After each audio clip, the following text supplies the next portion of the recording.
Monsieur Priano, on l'a choisi ici, Langevin, les berges de la rivière Langevin pour retrouver à nous. Pourquoi on a choisi cet endroit-là? Que ça y inspire à où? En fait, c'est un retour en arrière sur mon enfance sport. C'est-à-dire, c'est ici que j'ai mes plus puissants souvenirs en matière de course à pied.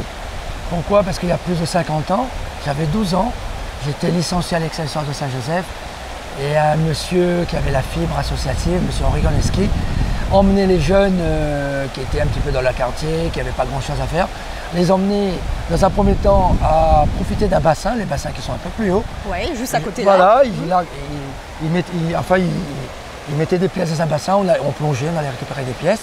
C'était le CFA de l'époque, l'argent CFA. Et après, il proposait à ceux qui voulaient courir de partir de quelques kilomètres plus loin, plus haut, d'arriver jusqu'à Balance-Langevin. Et moi, j'étais plus apte à mieux courir. Et ça faisait quand même une petite distance, hein, de là-haut jusqu'à la Balance. Ben oui, parce qu'avant, on ne calculait pas les distances homologuées pour les jeunes. Mais je sais que lorsque j'avais 12 ans, je courais déjà beaucoup plus qu'une distance homologuée.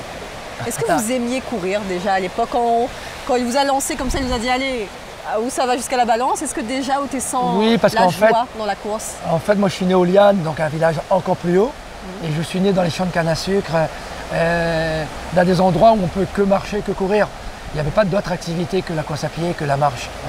Voilà. Et donc quand on a commencé à courir ici, finalement, elle était une continuité. Une continuité, et puis licencié dans un club avec d'autres, avec des copains. Et tout de suite, cette ambition de dire « Ah ben j'aime courir et j'ai envie d'aller plus loin ». Pour moi, plus loin, je ne savais pas où était plus loin. Mais quand on regarde mon histoire, plus loin, c'était loin. C'est vrai que vous êtes allé effectivement beaucoup plus loin que Langevin. Voilà. Et Langevin, quand vous revenez ici, sur ce site-là, qui est aussi un très beau site, très naturel, très verdoyant, qu'est-ce que ça vous rappelle comme souvenir? Vous étiez quel genre d'adolescent, de jeune garçon, vous vous souvenez? J'étais un adolescent plutôt timide, donc le sport individuel m'allait bien. Parce que le football, pas tant finalement. Je jouais un petit peu au foot à l'Excelsior. Mais le foot, il fallait partager un peu la défaite ou la victoire. Et alors que le sport individuel me convenait mieux. Et pour un garçon timide comme je l'étais, ça me convenait mieux, le sport individuel. Et la course a été une évidence alors finalement. C'était une évidence. Alors, qu'est-ce que vous aimez tant dans Saint-Joseph? Qu'est-ce que vous aimez? Qu'est-ce qui vous retient ici? La tranquillité, la bienveillance et l'accent que je n'ai plus trop. On n'entend plus l'accent du Sud. Il est où? L'accent Saint-Joseph, l'accent Liam. Et cette bienveillance. Je suis arrivé tout à l'heure, juste avant ce reportage, les gens sont venus me voir et ils m'ont encore félicité de ma carrière. Et ils m'ont reconnu, alors que ça fait très longtemps que je ne suis pas venu là dans le coin.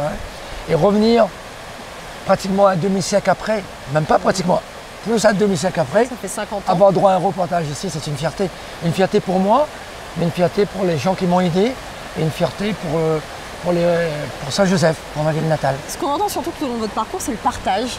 Vous avez toujours aimé partager les moments, les choses, les événements.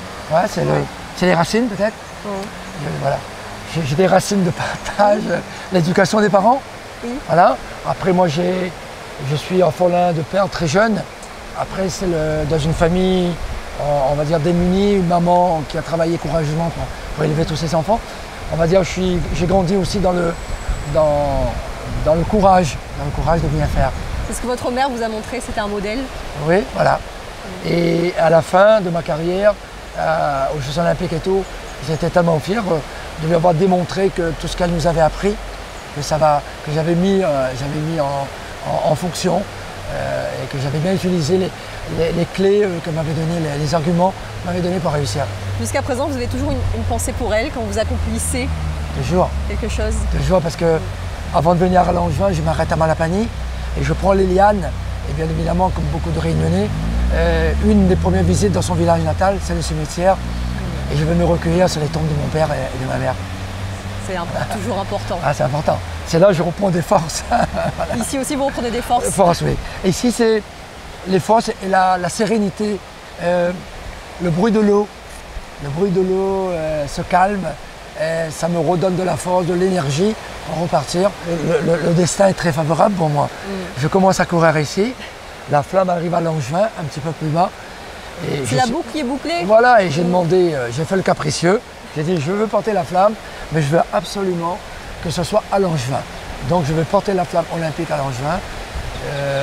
Je veux dire, voilà, mon parcours il est bouclé et ma vie est loin d'être finie parce que j'ai encore d'autres missions. Je pense que on m'a donné d'autres missions pour terminer cette vie sur Terre. Vous n'allez pas vous arrêter là, vous allez continuer à courir? Ah, je vais courir. Ma vie est faite de courses parce que dès que je me lève le matin, j'ai tellement de choses dans la journée, je cours toute la journée.